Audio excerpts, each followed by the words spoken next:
मसीह यीशु के नाम से आप सबको जय मसीह की। एक और दिन प्रभु ने हमारे जीवन में दान दिया है, जिससे हम प्रभु का शुक्रगुजारी करना चाहिए कि प्रतिदिन प्रभु हमारे बोझ को, भार को उठाने वाला है। आज इस दिन में आपके बीच में मैं एक वचन लेकर आना चाहता हूँ, जिसकी संदर्भ मैं इस प्रकार से कुछ बनवाना चाहता हूँ। आजकल के इस बीमारी के प्रकोप की दौड़ में कई बातों से, व्यक्तिगत हो सकती है, पारिवारिक, सामाजिक, देश से जुड़े हुए, हेल्थ से जुड़े हुए, रोजमर्रा की जीवन की बात हो, पैसे की मामला हो, इंसान के अंदर एक प्रकार के अलग स्वभाव इस समय पर पैदा हो सकता है।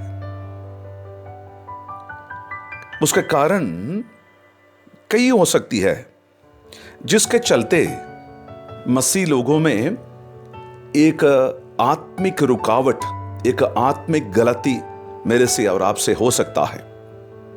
वो बात जो मेरे मन में प्रभु का वचन पढ़ते समय पर डाला है, मैं आपके बीच में बांटना चाहता हूं। वो क्या हो सकती है? इस्राएली लोगों के जीवन में भी कुछ इसी प्रकार से हुए थे। प्रभु का साथ वो लोग चले, प्रभु के अपने लोग हैं, प्रभु अपने लिए चुने हुए लोग हैं, फिर भी बुड़बुड़ाया, चिल्लाया प्रभु के खिलाफ, प्रभु के दासों के खिलाफ, इस्राएल के खिलाफ, प्रभु का वादों के ऊपर शक किया। काफी बातों को उन लोगों ने किया है। इस बीमारी के दौड़ में मेरी और आपकी जिंदगी में भी कुछ ऐसे हो सकता है। तो आज की हमारी जिंदगी के साथ इस्राएली लोगों का कुछ इतिहास को मैं लेकर आना चाहता हूं, जिसके शुरुआत में एक आयत आपके बीच में मैं रखना चाहता हूं। गिनती के पुस्तक 14 अध्याय उसकी 22वां पद, book of numbers chapter 14 verse 22।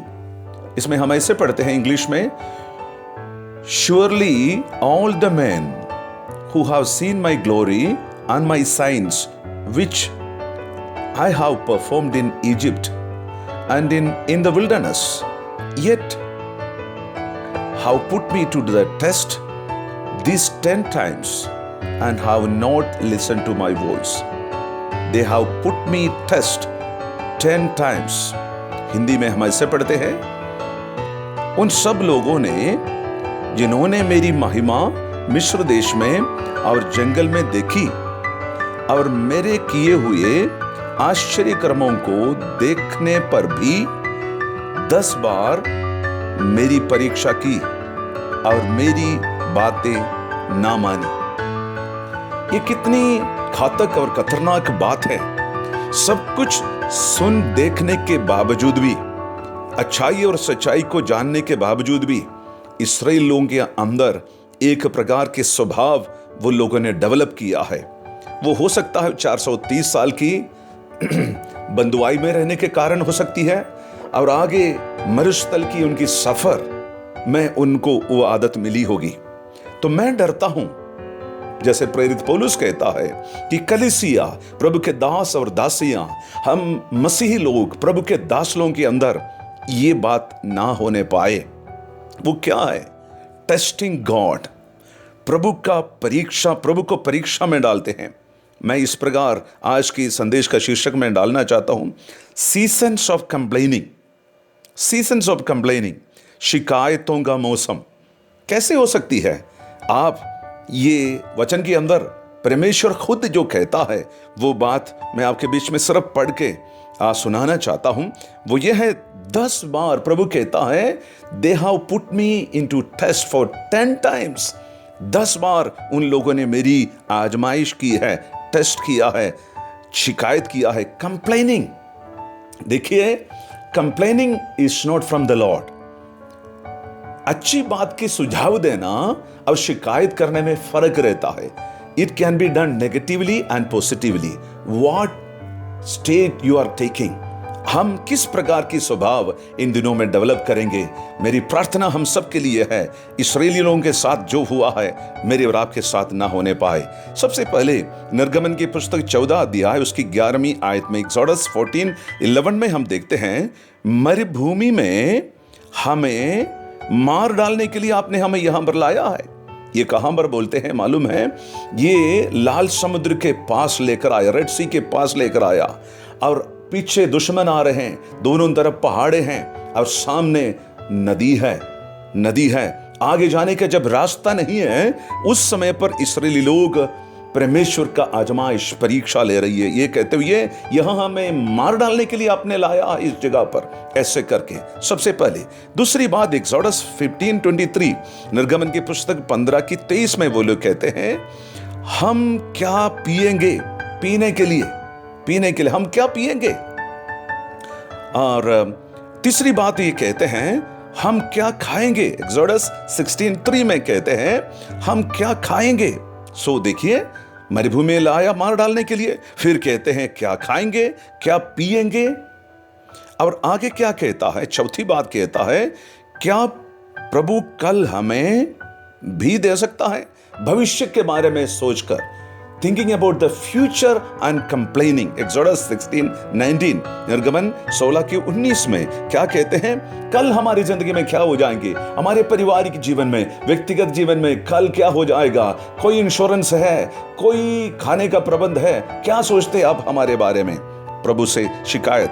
और पांचवी शिकायत आप देखते हैं एक्सोडस 17:1 में, निर्गमन की पुस्तक 17 की पहली आयत में। अब ये क्या कहते हैं? क्या अब हमें पानी दे सकता है तो दे दे। मतलब 3 दिन से पानी नहीं थे, तो फिर बोलते हैं फिर क्या हमें वो पानी दे सकता है फिर से?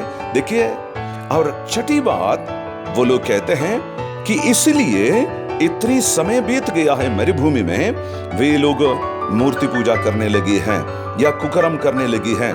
निर्गमन के पुस्तक 32 अध्याय में हमें मालूम है, मूसा 40 दिन के उपवास के लिए चला गया, यीशुआ भी उनके साथ थे। वापस आने में जब देरी हो गई है, उन लोगों ने अपनी सिस्टम बना लिया है आराधना करने के लिए। ये बड़ी खतरनाक बात है। मैं आज आपको बताना चाहता हूं, अब मसीह लोगों, चर्च बंद है, पास्टर नहीं आता है आपके पास कि सीधा आपके सिर के ऊपर हाथ रखकर प्रार्थना नहीं करते हैं, रोजा की बंदगी नहीं होती है, चर्च में नहीं जा पाते हैं। इस समय पर डर इस बात की है, मेरी और आपका विश्वास प्रभु से कम तो नहीं होंगे? प्रभु का चिन्ह और चमत्कार देखने के बावजूद भी हमारे विश्वास कमजोर तो नहीं पड़ जाएंगे? कई अन्य आराधना के पीछे तो नहीं चले जाएंगे? किसी भी प्रकार की दूसरे विचार आपके मन के अंदर तो नहीं आएंगे? 10 हुक्म जरूर याद रखिए, पहले हुक्म जरूर याद रखिए, मेरे अलावा कोई भी आपकी आराधना करने का वस्तु नहीं होना चाहिए। याद रखिए, वो लोग मूर्ति पूजक बने हैं, कुकर्म करने के लिए लग गए हैं। 7वीं बात, हम गिनती के पुस्तक 11 अध्याय पहले से लेकर 3 तक की बात में देखते हैं, प्रभु का खिलाफ और प्रभु का लोगों के खिलाफ, अगुओं के खिलाफ बुड़बुड़ाना शुरू कर दिया। Complaining and murmuring against God and God's leadership.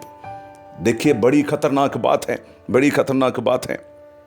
और 8वीं बात यहां पर क्या देखते हैं? नंबर्स चैप्टर 11 वर्स 4 में आप देखते हैं, क्या कौन हमें मांस दे सकता है? मतलब अभी मरुस्थल में यहां पर मन्ना खा कर थके हैं, वो लोग बोलते हैं हम मांस खाना चाहते हैं। तो अभी सवाल ये उठा रहे हैं, प्रभु का सारे चिन्ह और चमत्कार देखने के बावजूद भी वो लोग ये सोच रहे हैं, क्या हमें वो मीट दे सकता है, मांस दे सकता है, चिकन दे सकता है, मटन दे सकता है? और आगे 9वीं बात आप देखते हैं, यहां पर गिनती के पुस्तक नंबर्स 13:1 में 13 अध्याय उसकी पहली आयत में यह कहता है कि प्रभु ने बोला है अब कनान देश पास में आगे हैं, हम प्रवेश करें। लेकिन इस्राएली बोलते हैं नहीं, पहले हम नहीं जाएंगे, अपनी बीवी बच्चों को मरवा नहीं डालेंगे उनके द्वारा, हम पहले 12 जासूसों को भेजेंगे। यानी प्रभु का योजना के खिलाफ ये शक कर रहे हैं, टेस्ट कर रहे हैं प्रभु को। प्रभु ने बोला सीधा जाओ, मैं तुम्हारे साथ हूं, मैं तुम्हारी मदद करूंगा। लेकिन इन लोग बोलते हैं नहीं, पहले हमारे जासूस जाएंगे, टेस्ट करेंगे, चेक करेंगे, उसके बाद में जाएंगे, फिर देखते हैं। और आखिरी और 10वीं बात हमें ये मिलता है देखने के लिए, गिनती के पुस्तक 14 अध्याय उसकी पहली आयत में, हमें वादा के देश में प्रवेश नहीं करना है, वहां खतरा है। बड़ी खतरनाक लोग हैं वहां पर। आपको मालूम, वो लोग आकर जब रिपोर्ट 12 लोगों ने रिपोर्ट लाया, 10 लोगों ने नकारात्मक रिपोर्ट दी है, दो लोगों ने सकारात्मक रिपोर्ट जब दी है, और उसके बाद वो सुनने के बाद में इस्राएली लोगों ने क्या बोला है कि हम हमारे बीवी बच्चों को मरने नहीं देंगे, हम वापस चले जाएंगे। कहां पर है? अब कनान देश में प्रवेश होने के लिए एक ही कदम आगे है, एक स्टेप आगे रखना है, लेकिन वो लोग बोलते हैं हम वापस चले जाएंगे, गुलामी में रहना अच्छा है, वादा के देश में प्रवेश नहीं करेंगे। ये सब सुनने के बाद में प्रभु ने क्या किया है? प्रभु ने बोला ये लोग कठोर दिल के हो गए हैं, सब कुछ सुनने देखने के बावजूद भी कठोर दिल के हो गए हैं, शिकायत करने वाले, मरमरिंग करने वाले, कुड़कुड़ाने वाले, बुड़बुड़ाने वाले बन गए हैं, इसलिए इनका मन हठीले हो चुके हैं। इसलिए प्रभु क्या कहता है? अब यहां पर इब्रानी की पत्री 3 अध्याय जब आप पढ़कर देखेंगे, इनको 40 दिन पूरा परमेश्वर ने घुमाया। 40 साल इनको घुमाने का कारण क्या था? ये कुड़कुड़ाने वाले, मरमरिंग करने वाले लोग मर मिटना चाहिए, ये वादा के देश में प्रवेश ना करना चाहिए। इसीलिए, और प्रभु ने ये बोला है, इसलिए तुम्हारा दिल कठोर है, मेरे वचन के ऊपर तुम ओबीडियंस नहीं करते हैं, इसलिए यहोशू और कालेब के अलावा कोई भी वहां प्रवेश नहीं करेंगे। मेरी वादा के देश में इनके अलावा कोई भी प्रवेश नहीं करेंगे। प्यारों, इस 10 बात जब हम पढ़कर देखते हैं, इसके अंदर ज्यादा शिकायत कौन सी बात के ऊपर हुई है? आपको मालूम है? खाने पीने के ऊपर हुई है। पीने के लिए 2 बार, खाने के लिए 2 बार, मांस के लिए 1 बार। 10 में से 6-7 बार खाने पीने के ऊपर है। आज की दौड़ में प्रभु के दास और दासियों, क्या हम संस्था के खिलाफ, लीडरशिप के खिलाफ, पास्टर लोगों के खिलाफ, प्रभु के खिलाफ, सरकार के खिलाफ, एडमिनिस्ट्रेशन के खिलाफ, प्रशासन के खिलाफ, पुलिस के खिलाफ मरमरिंग करने वाले, शिकायत दर्ज करने वाला ना होने पाए, बल्कि क्या करना है? अपनी संस्था के ऊपर, अपनी परिवार के ऊपर, अपनी मुल्क के ऊपर, अपनी अगुओं के ऊपर, प्रभु का वचन के ऊपर, सर्वशक्तिमान जीवित परमेश्वर जिसने हमें बनाया है उसके ऊपर हमें विश्वास करने की जरूरत है। वो आंख बंद करके विश्वास करे, जैसे अय्यूब ने विश्वास करके ये बोला है, खाने पीने के लिए मरमर करने वाले, बुड़बुड़ाने वाले, खुड़कुड़ाने वाले ना होने पाए।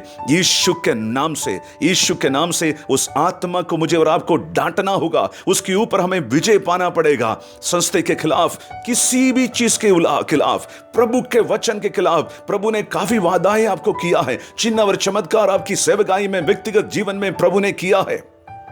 हो सकता अभी आप आर्थिक तंगी में हो सकता है, आप बीमारी में हो सकता है, परिवार पूरा भूखमरी में होंगे, आपके पास पर्याप्त मात्रा में पैसे नहीं होंगे, कल के बारे में सोचते होंगे। आप इसको सोचकर अपनी संस्था के खिलाफ, व्यक्तियों के खिलाफ, अगुओं के खिलाफ मैं और आप यदि कुड़कुड़ाते हैं, बुड़बुड़ाते हैं, तो मेरे को और आपको भी देखकर प्रभु ये बोलने पाएगा, ये बंदा सुधरेगा नहीं है, इसके अंदर परमेश्वर की आत्मा नहीं है जो सब्र करने की है, लॉन्ग सफरिंग का आत्मा नहीं है, इसलिए मैं उनको कनान देश में प्रवेश नहीं होने दूंगा। क्या प्रभु मेरे और आपके बारे में ऐसे बोलेंगे? ऐसे कभी भी बोलने ना पाए। प्रभु के दासों और दासियों, विश्वासी लोगों, मैं आपको बताना चाहता हूं, प्रभु का वचन के ऊपर, प्रभु के ऊपर विश्वास करें, विश्वास के साथ कदम रखिए, वादा का देश में प्रवेश करें। प्रभु हमारी मदद करे। दुआ करेंगे।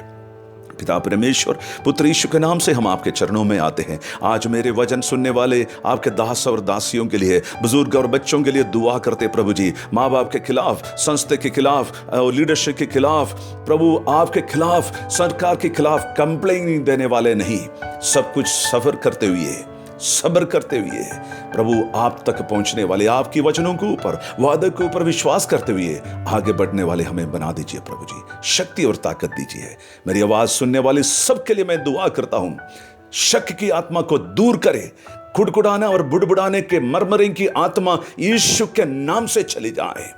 प्रार्थना सुनने के लिए धन्यवाद, मसीह यीशु के नाम से मांगते हैं, आमीन। God bless you all. God bless you. जय मसीह की।